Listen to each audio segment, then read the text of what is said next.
오늘 우리에게 주시는 하나님의 말씀은 누가복음 2장 15절부터 20절 말씀이 되겠습니다.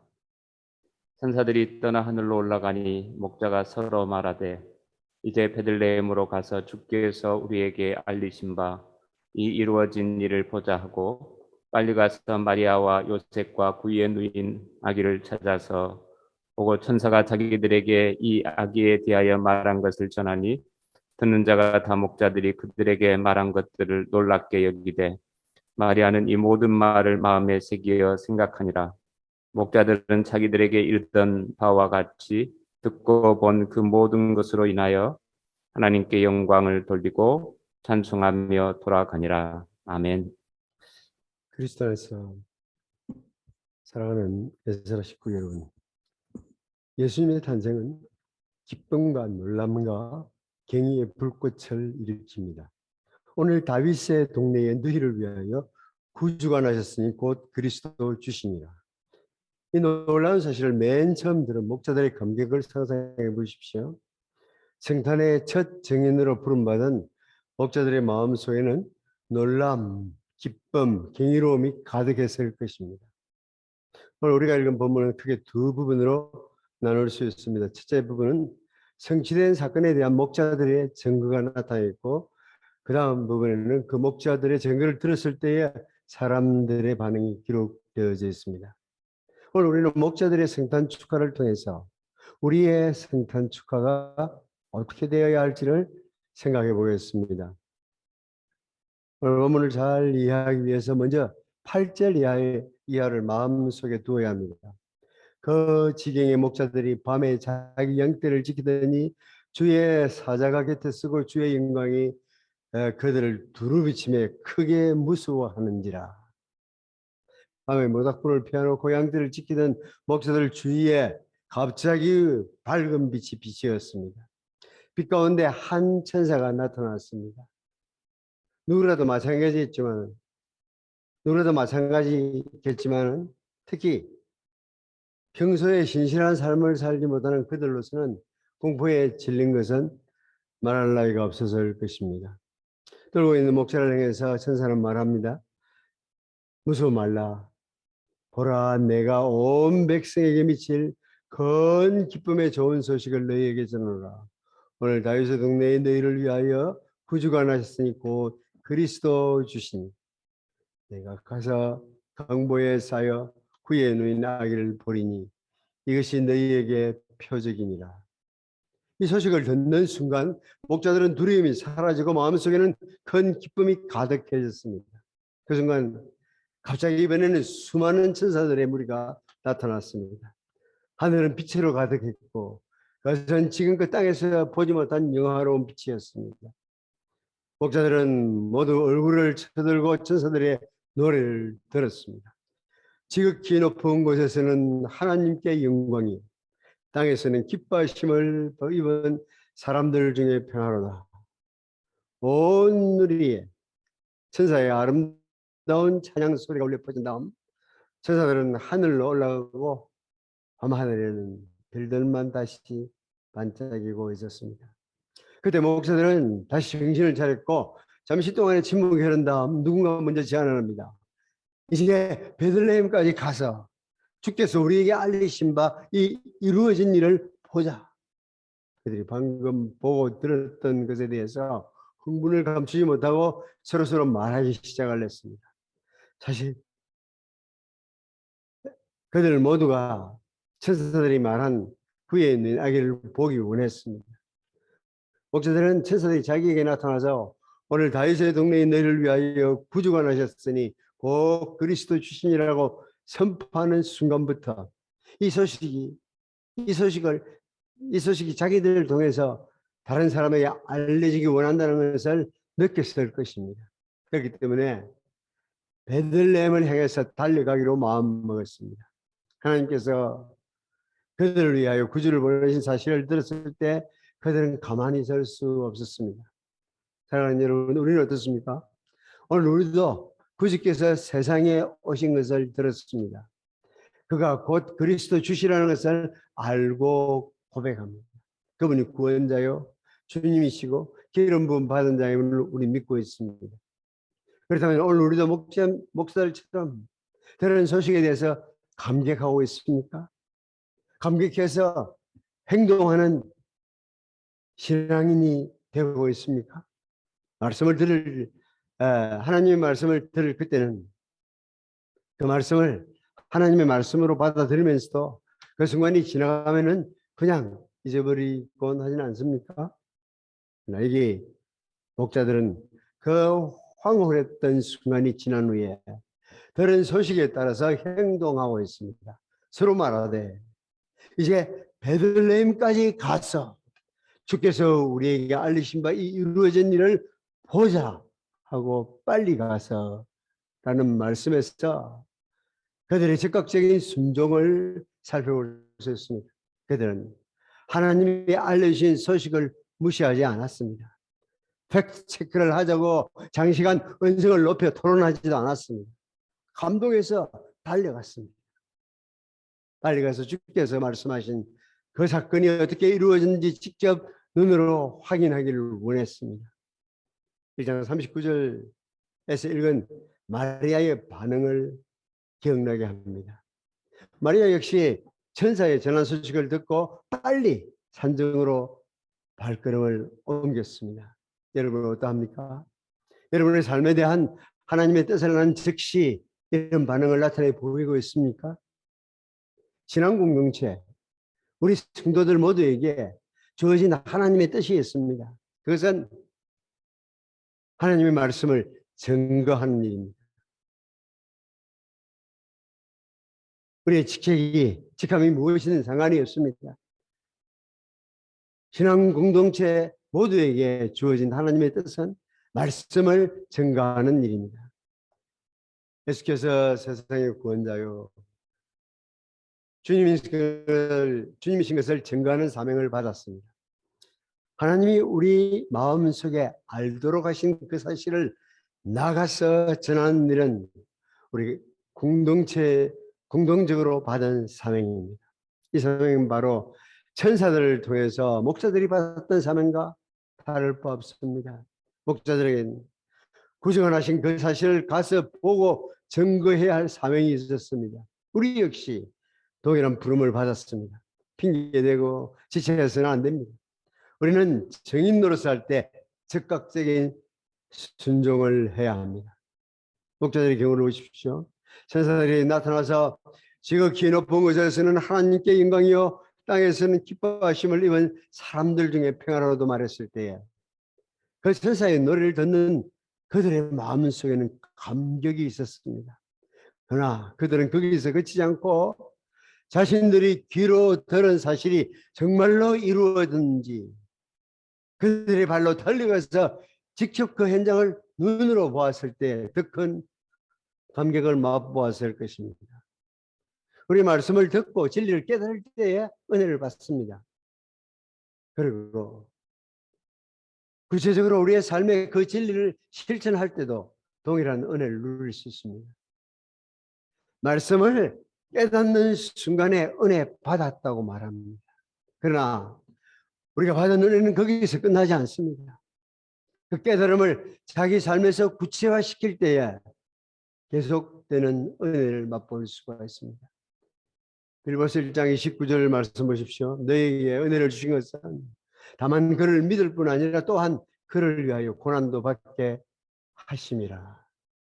우리가 받는 은혜에 대해서 두 가지로 말씀해 주고 있습니다.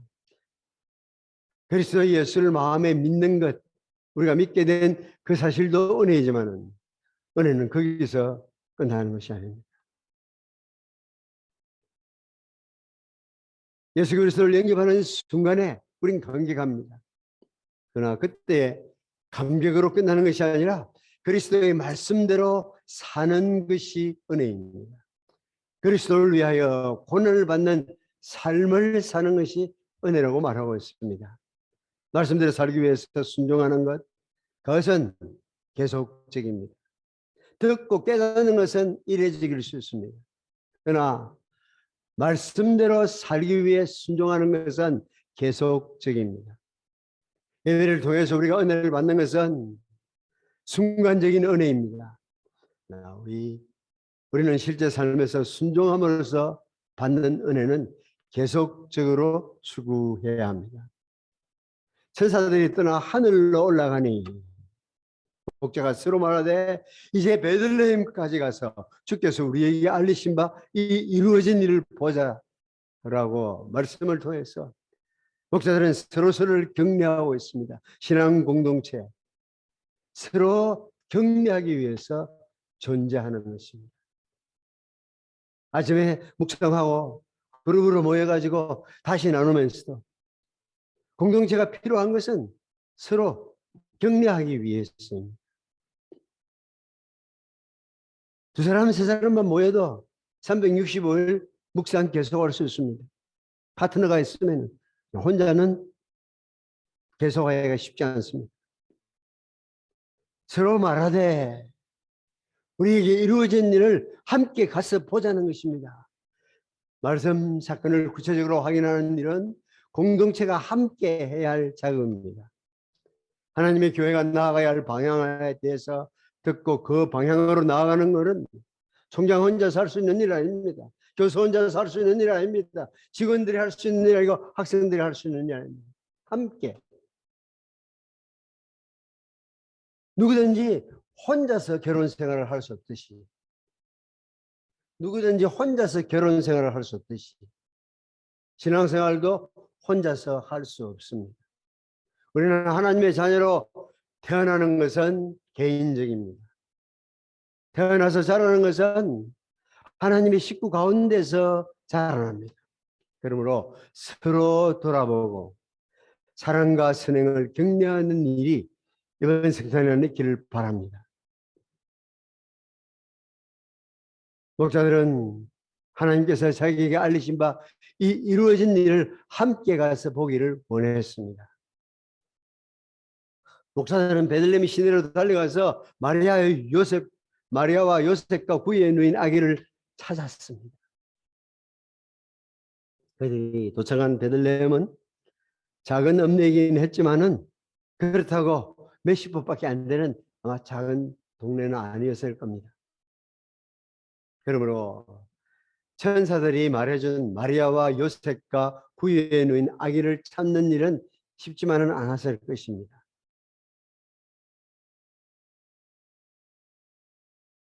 성탄 카드의 그림을 보면은 나무로 만든 구유에 아기 예수는 누워 있고 요셉과 마리아는 그 곁에 있습니다.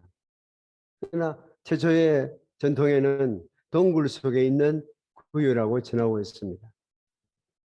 동굴 백 속에 파진 장소에 아이가 있었다는 것입니다.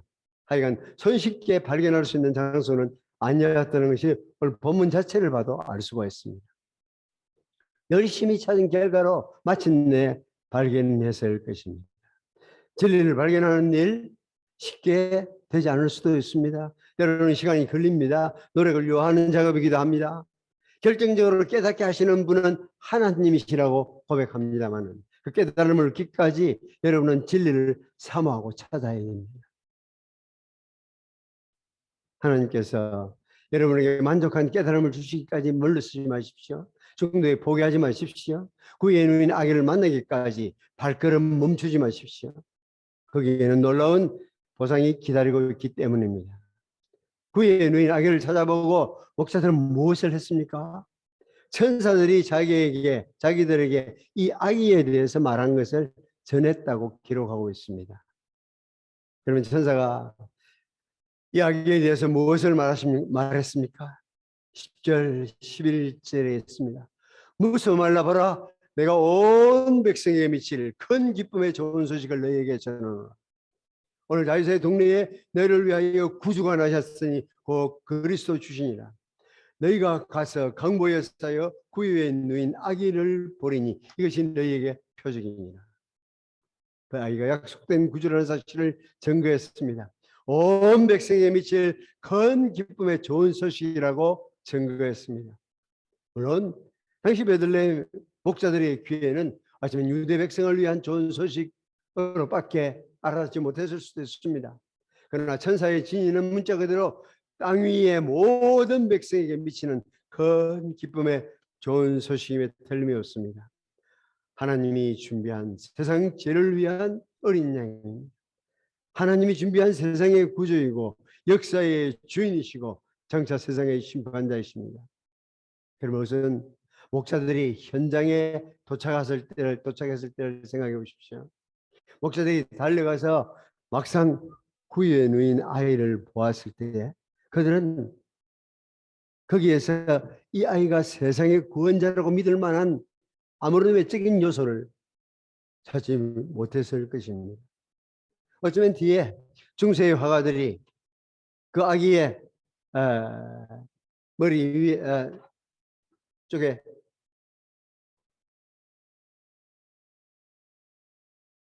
뭔가 빛을 그려서 그 아이가 특별하다는 것을 나타냈겠지만은 그날 목자들이 달려갔을 때는 거기에 그런 후광이 있었을까요? 화려한 요람에 누인 아이도 아니고 겉으로 볼 때는 그들의 믿음을 푹 뜯어 줄 만한 상태가 아니었는데도 불구하고 그들은 이 아이를 보았을 때 이 아이다라는 생각이 들었습니다. 믿음은 보이는 것으로 반응을 보이는 것이 아니라 그들의 마음속에 성령께서 역사하심이 있었기 때문입니다.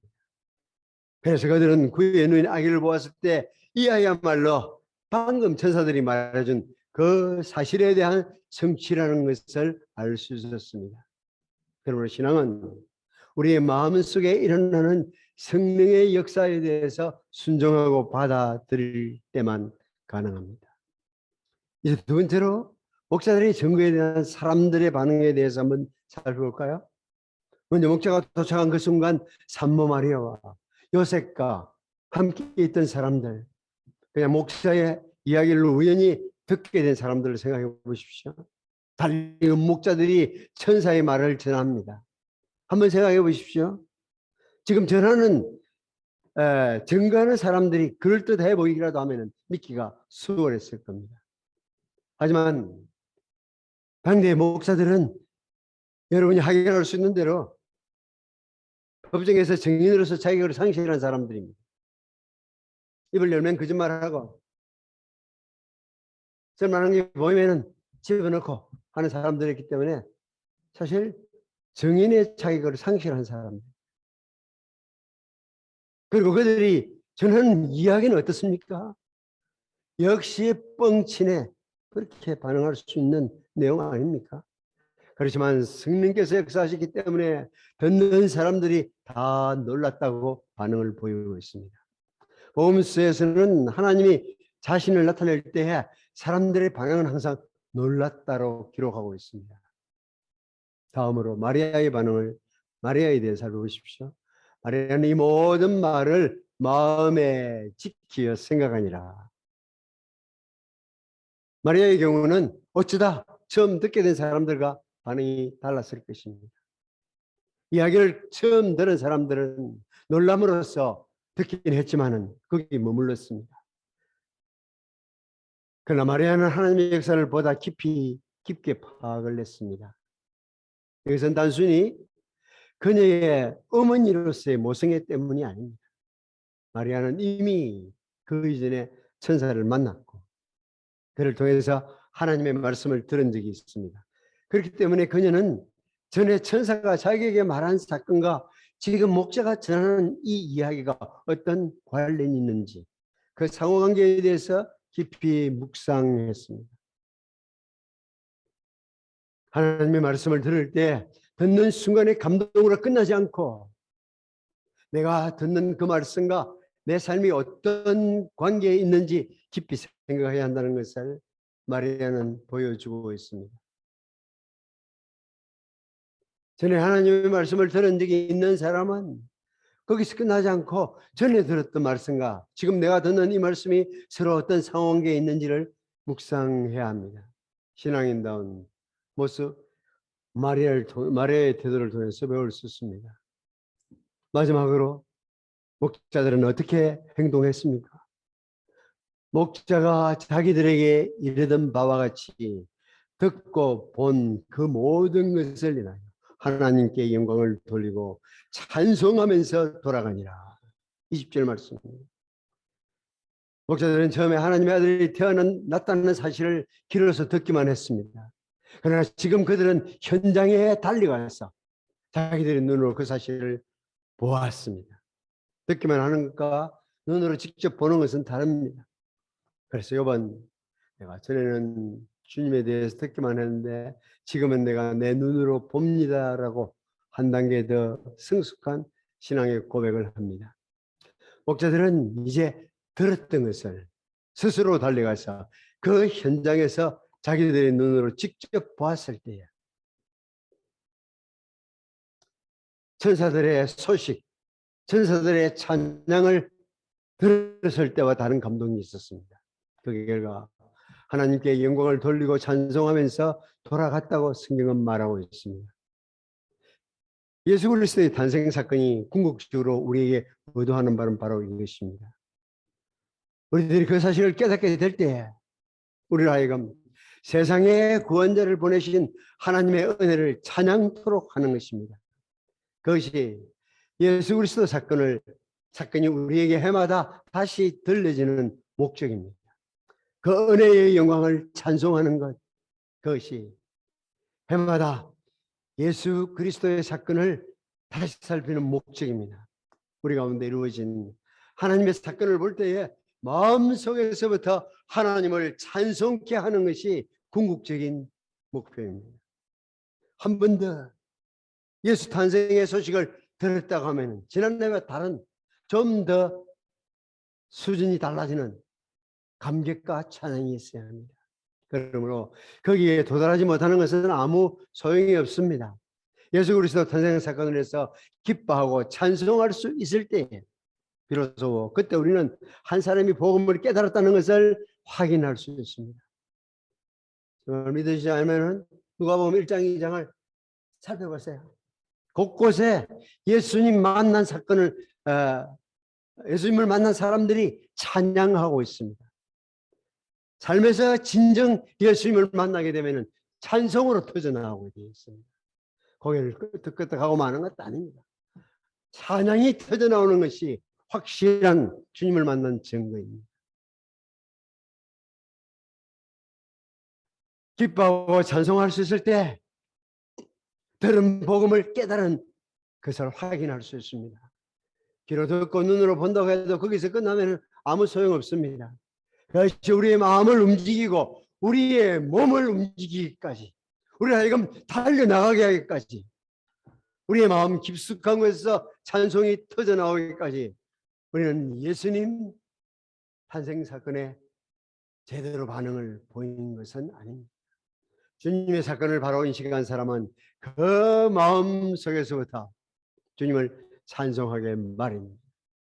사랑하는 에스라 식구 여러분, 목자가 자기들에게 이르던 바와 같이 듣고 본 그 모든 것을 인하여 하나님께 영광을 돌리고 찬송하며 돌아가니라. 여러분도 목자들과 함께 하나님께 영광을 돌리는, 새롭게 영광을 돌리는, 그리고 새롭게 찬송하며 살아가는 복된 성탄 축하가 올해는 있기를 바랍니다. 그러하신 아버지 하나님, 하나님께서 저희를 긍휼히 여기시고 긍휼히 여기시기를 원합니다. 주님께서 세상에 오신 사건을 우리가 말씀을 통해서 들었습니다. 이제 우리들의 발걸음이 움직이기를 원합니다. 이 소식을 우리 마음속에 가두어두지 않기를 소원합니다. 우리가 듣고 우리가 감격한 이 소식을 증거하는 정인의 대열에 우리를 세우시옵소서. 달려가는 가든 목자들의 이야기로 끝나지 않게 하시고 우리도 함께 달려갈 수 있게 하여 주시고 우리도 함께 영광을 돌리고 함께 찬양하는 목소리를 합할 수 있게 하여 주시옵소서. 우리와 더불어서 모든 사람들이 세상의 구주로 오신 주님의 영광을 찬송할 수 있도록 주님의 영광을 노래하는 자리에 이룰 수 있도록 도와주시옵소서. 예수님 이름으로 기도드립니다.